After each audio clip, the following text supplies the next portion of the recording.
The story begins with the opening credits of an old film. A hand-drawn sketch introduces a rundown city street. The illustration reveals the bleak neighborhood of Skid Row. This is the desolate setting for a very strange tale.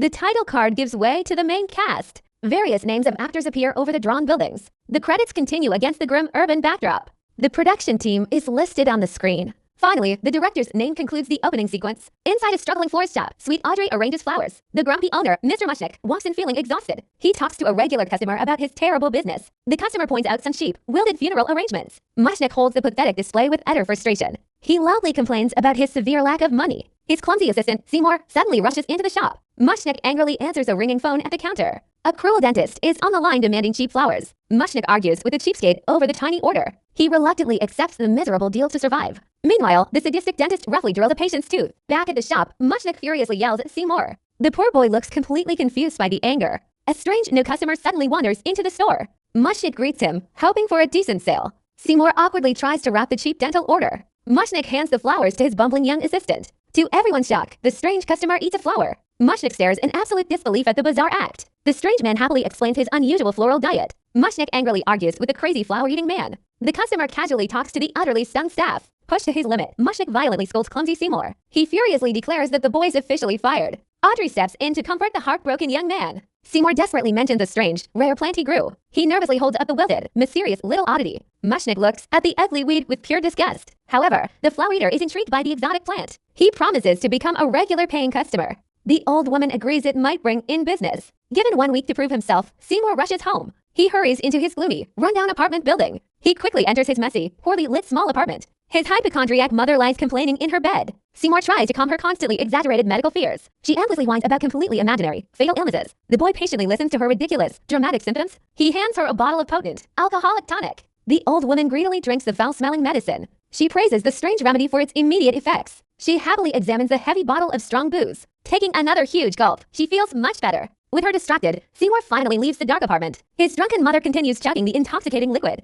She cheerfully waves goodbye as he heads back out. Seymour returns to Mushnick's struggling little flower shop. Mushnick sits alone, completely bored and severely depressed. Seymour proudly presents his strange creation to everyone. They all gather around to inspect the weird plant. Seymour explains he named it Audrey Jr. He insists the peculiar weed will attract curious crowds. Mushnick stops at the bizarre, dying little botanical specimen, but the customer finds it incredibly fascinating. Audrey also thinks the little plant is quite cute. Mushnick skeptically inspects its strange, drooping leaves. Audrey smiles gently at Seymour's thoughtful, sweet gesture. She kindly encourages him to keep nurturing it. Her warm words give the boy a little hope. Left alone, Seymour worries deeply about the dying plant. He grabs his head in utter, desperate frustration. He miserably examines the unresponsive, sickly Audrey Jr. He carefully sprinkles some fresh water onto its soil. But this strange, pod-like plant absolutely refuses to grow. Suddenly, a sharp prick draws blood from his finger. Seymour notices the fresh, red drop on his skin. He squeezes the tiny wound in slight pain. The plant's creepy mouth slowly opens for the blood. Terrified, Seymour realizes exactly what it actually craves. The next morning, Audrey is thrilled by the results. She excitedly tells Mushnick about the massive growth.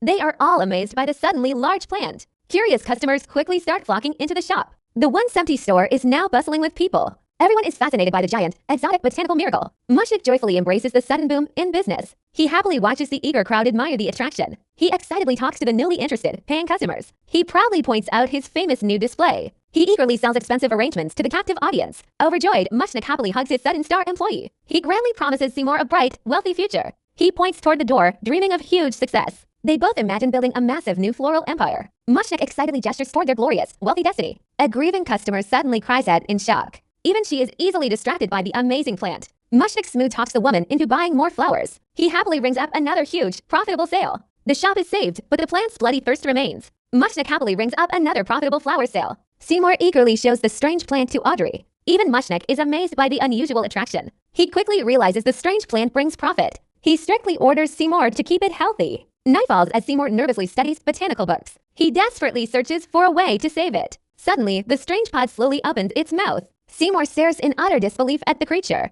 He realizes it actually wants his own blood. With no choice left, he squeezes his fingers. But the insatiable beast aggressively demands even more. Completely drained, Seymour wanders out into the night. He roams the dark streets looking for solutions. His desperate search leads him to the train tracks. He searches the desolate yard for any ideas. Frustrated, he violently picks up a heavy rock. He throws it and accidentally knocks a man out. Before he can help, a speeding train approaches. Seymour covers his eyes in absolute, helpless horror. He stares at the grisly aftermath in shock. Seizing the dark opportunity, he bags the remains. He hauls the heavy, blood-soaked sack back home, narrowly avoiding a patrolling officer in the alley. He then steals another corpse from a hearse. He finally sneaks back into the quiet shop. Sitting down, the immense guilt heavily washes over him. He tearfully begs the monster to leave him alone. But the cruel creature completely ignores his pleas. It only demands more food for its growth. Reluctantly, he pulls out a severed human limb. Meanwhile, Mushnik enjoys a fine evening meal out. He proudly tells his wife about their success. She quickly asks him to pay for their dinner. He suddenly realizes his pockets are completely empty. His wife loudly scolds him for being careless. He nervously explains he left it at work. She angrily demands he retrieve the cash immediately. Promising to return quickly, he heads back out. He arrives and peeks through the shop window. Sneaking around back, he witnesses a horrifying sight. He watches Seymour feeding the plant human remains. Trembling with sheer terror, he quietly backs away. He returns to the dinner table completely speechless. When asked for the cash, he just panics. His mind races with terrifying thoughts of murder. He cannot even stomach another bite of food. By morning, he debates calling the local police. But pure greed ultimately stops him in his tracks. An enormous crowd already swarms his little storefront. Inside, business is booming beyond his wildest dreams. Audrey excitedly tells him about the massive profits. He stares at the wealthy customers in awe. Suddenly, a random man complains of a toothache. Mushnik quickly pulls Seymour aside for a talk. He directly questions what Seymour is feeding it. Seymour nervously lies, claiming it just eats bugs. But Mushnik knows it requires much larger prey. Seymour desperately tries to maintain his fragile lie. The promise of massive wealth keeps Mushnik silent. He coldly decides to ignore the bloody truth. He tells Seymour to visit a nearby dentist. Seymour nervously enters the sterile dental waiting room. A strange man named Wilbur patiently sits there. Suddenly, a terrified patient runs out in tears. The sadistic dentist violently grabs Seymour by mistake. He forces the poor boy into the chair. The doctor viciously pokes around inside his mouth. He cruelly declares he must yank out teeth. Examining his sharp dental tools with twisted delight, Seymour struggles intensely against the terrifying, mad doctor. He approaches Seymour with a horrifyingly large instrument. Desperate to escape, Seymour finally fights back physically. He accidentally stabs the madman during the struggle. The evil dentist instantly drops dead on the floor. Just then, Wilbur eagerly walks into the room. He is practically begging for some intense suffering. Panicked, Seymour hurriedly poses as a real dentist. He desperately tries to turn the weird masochist away. But Wilbur insists on getting his painful procedure. Seymour realizes he must fully play along now. He leaves Wilbur waiting with a pain magazine.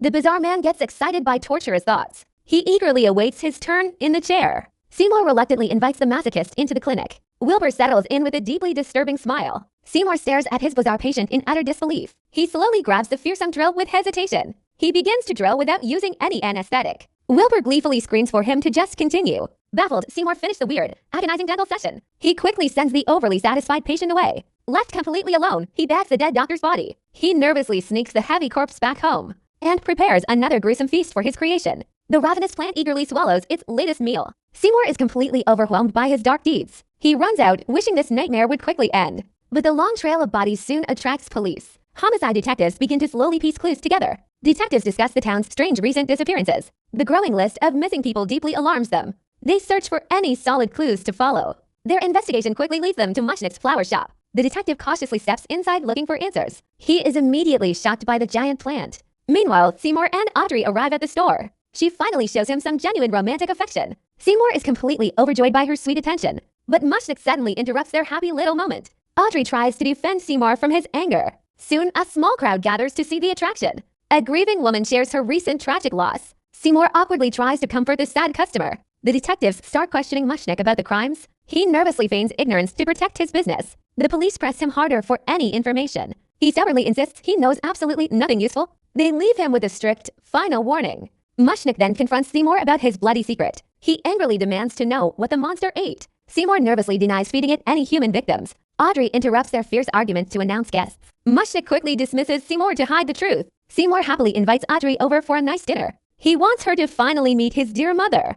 Members of a botanical society arrive to visit. They are completely amazed by the strange plant. A woman carefully examines its unique, large leaves. She finds the exotic specimen to be fascinating. Seymour proudly claims full credit for the discovery. The society decides to award him a trophy. He is stunned by this unexpected grand honor. They promise to return when the huge buds open. The group departs, leaving everyone feeling incredibly proud. Later, Seymour's mother prepares her strange healthy food. He brings Audrey home for the awkward dinner. His mother immediately complains about her imagined illnesses. Seymour nervously pulls out a chair for Audrey. His mother insists they drink a bitter medicine. They reluctantly toast to his sudden botanical fame. Meanwhile, Mushnik returns to the darkened, quiet shop. He sits down, exhausted by the stressful day. He prepares to eat his own modest dinner. Back at the apartment, terrible food is served. They bravely try to eat the awful meal. Mushnik soon falls asleep near the giant plant. He is suddenly awakened by its terrifying voice. The monstrous creature once again demands fresh blood. Mushnik angrily refuses to find victims for it. He argues fiercely with the demanding, ravenous beast. He firmly states he will not commit murder. He tries to ignore its constant, hungry pleas. The plant insists it must eat to survive. Seymour struggles to swallow his mother's bad cooking. His mother continues to share her bizarre recipes. The conversation awkwardly shifts to their future together. Seymour feels overwhelmed by her endless, dramatic demands. Meanwhile, Mushnik waits nervously in his dark shop. A sneaky burglar climbs through the back window. He searches around for any valuable items inside. He suddenly pulls a gun on frightened Mushnik. He demands all the cash from the register. Mushnik desperately tries to reason with the thief. He hands over what little money he has. But the greedy burglar is far from satisfied. Mushnik cunningly tricks him into checking the plant. The foolish criminal aims his weapon inside it. He steps closer to the massive, waiting jaws. The plant prepares to claim its next meal. The thief searches blindly inside the deadly trap. The giant plant finally snaps its jaws shut. Mushnik watches in horror as the man disappears. He realizes he is now an unwilling accomplice. The next morning, Seymour arrives at the shop. Mushnik furiously blames him for the horrific events. Seymour tries to calm his angry, terrified boss. Audrey happily greets him at the front counter. He continues tending to the ever-growing leafy monster. Later, his overbearing mother refuses to let go. She stubbornly clings to his arm for attention. She complains bitterly about his new romantic relationship. Seymour feels completely trapped by her endless whining. He desperately wants to escape her toxic grip. Seymour and Audrey escape for a quiet moment. They share a simple sandwich at the shop. She finally feels safe and happy with him. They sit close together, whispering about their future. He dreams of taking her far away soon. Audrey is willing to follow him anywhere now. They lovingly lean in for a sweet kiss, but the dark reality of his secret ruins it. Audrey runs outside, confused by his sudden hesitation. He rushes out to stop her from leaving. He desperately begs her to trust him completely. She promises to wait for him no matter what. He bravely heads back inside to face reality. Seymour finally confronts the giant, demanding Keller plant. He refuses to be controlled by its hunger. He prepares to end this bloody nightmare forever.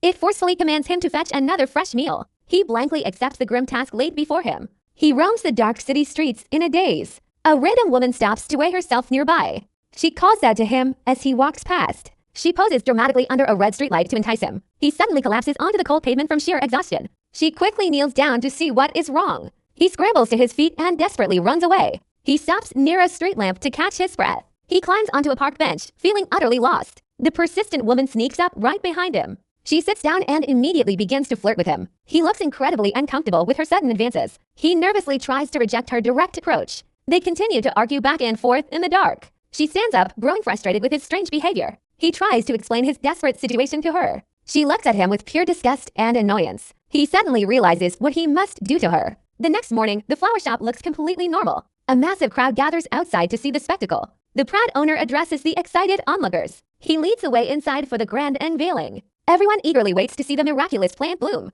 Two detectives suddenly arrive to investigate the recent murders. They question the owner about the suspicious disappearances. The officers press for answers from the gathered crowd. Seymour watches nervously, knowing his terrible secret is safe. But then, the giant plant begins to slowly open. The women stare in absolute shock at the sight. A horrifying human face is revealed inside the flower. The detectives freeze in disbelief at the gruesome discovery. Chaos erupts as everyone realizes the terrible truth. Seymour desperately bolts out of the shop in panic. He sprints away and dashes down a steep stairwell. The determined detectives are hot on his trail. He frantically climbs over a steep dirt embankment. He reaches a locked fence and prepares to climb. He sneaks into an abandoned industrial tire yard. He desperately runs across a massive pile of rubber. The detectives chase him across the unstable terrain. They carefully navigate the treacherous mountain of tires. Seymour tries to find a way out of the maze. The officers struggle to keep their balance in the dark. He cleverly hides himself inside a giant tractor tire. But a detective quickly spots him trying to escape. He sprints away into a nearby plumbing junkyard. The police follow him into the new area. They carefully scan the maze of discarded sinks and toilets. The officers finally decide to give up the search. Seymour safely waits it out inside in an old toilet bowl. He slowly sneaks back to the empty flower shop. He arms himself with a large knife, ready for revenge. The women return, still shaken by the horrible event. The owner cautiously opens the door to check inside. The detectives arrive back at the scene of the crime. They stare in horror at Seymour's face blooming among the victims.